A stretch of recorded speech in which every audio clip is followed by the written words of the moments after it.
Hello guys, welcome back. कैसे हैं आप लोग। कल जो आपने टेस्ट मैच का आखिरी दिन देखा, पहले टेस्ट का, तो इंडिया जो है एक जो मैच जीत सकती थी वो जीता हुआ मैच हार गई। चलिए इसमें चर्चा करते हैं कि क्या क्या वजह थी जिस वजह से इंडिया को ये देखना पड़ा। वीडियो में आगे बढ़ने से पहले आपसे रिक्वेस्ट है, मेरे चैनल को लाइक करिए, सब्सक्राइब करिए, शेयर करिए। जो आपके सवाल हैं वो आप लोग कमेंट्स में कर सकते हैं। देखिए, इनमें कई वजह हैं मैच हारने की।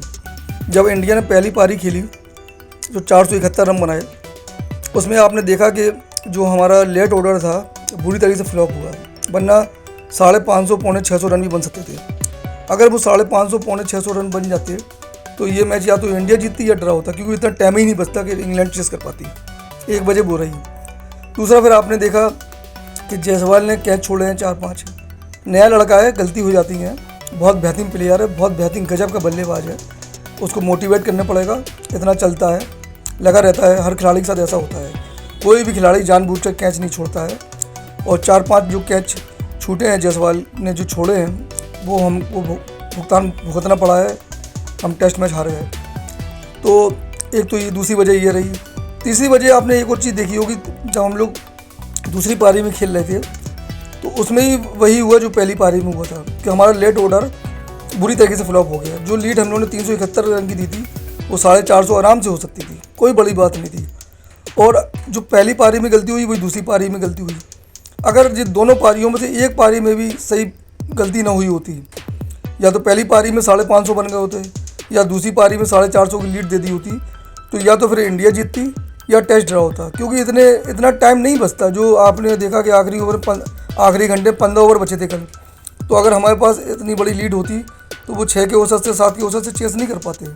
और एक बड़े टारगेट का अलग असर पड़ता है, क्योंकि इंग्लैंड अपने घर में खेल रहा है। दूसरा, जो ब्रेंडन मैकुलम की ये जो कोचिंग में और स्टोक्स की कप्तानी में ये टीम जो है बेखौफ खेल रही है।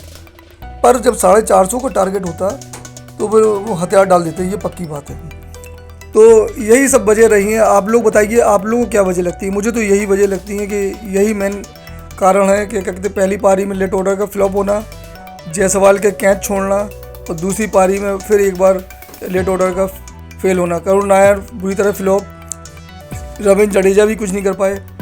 अच्छा, उसके बाद रविंद्र जडेजा के बाद जो 4 गेंदबाज हैं उनसे आप बैटिंग की अपेक्षा नहीं कर सकते, क्योंकि उनको बैटिंग नहीं आती है। ना कृष्णा को आती है, ना सिराज को आती है, ना बुमराह को आती है, और थोड़ी बहुत ठाकुर को आती है। अब ठाकुर जो आप आदमी ऑलराउंडर मानता है, पर मैं ठाकुर को ना उन्हें पक्का बॉलर मानता हूँ, ना मैं उन्हें पक्का बल्लेबाज मानता हूँ। इसकी जगह तो इंडिया को एक स्पेशलिस्ट स्पिनर से या क्या कहते हैं फास्ट बॉलर से खेलना चाहिए। क्योंकि आप बताइए, आप एक ऐसे खिलाड़ी को नंबर 8 पे खिला रहे हैं जो थोड़ी बहुत बैटिंग कर लेता है, थोड़ी बहुत बॉलिंग कर लेता है, इससे क्या फ़ायदा है। एक स्पेशलिस्ट होता है।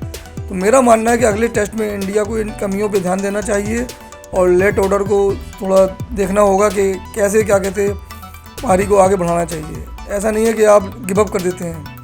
और शार्दुल ठाकुर पर भी ध्यान देना होगा, क्योंकि इनकी जगह अगर एक स्पेशलिस्ट एक एक्स्ट्रा स्पिनर अगर होता, मेरा मानना है अगर एक स्पिनर और होता तो आप ये टेस्ट में मज़ा दे सकते थे। दूसरा, एक जो सबसे बड़ा रीज़न मैं और मानता हूँ कि बुमराह के अलावा कोई गेंदबाज में दम ही दिखती है मुझको। वो बेचारा कब तक लड़ेगा भाई।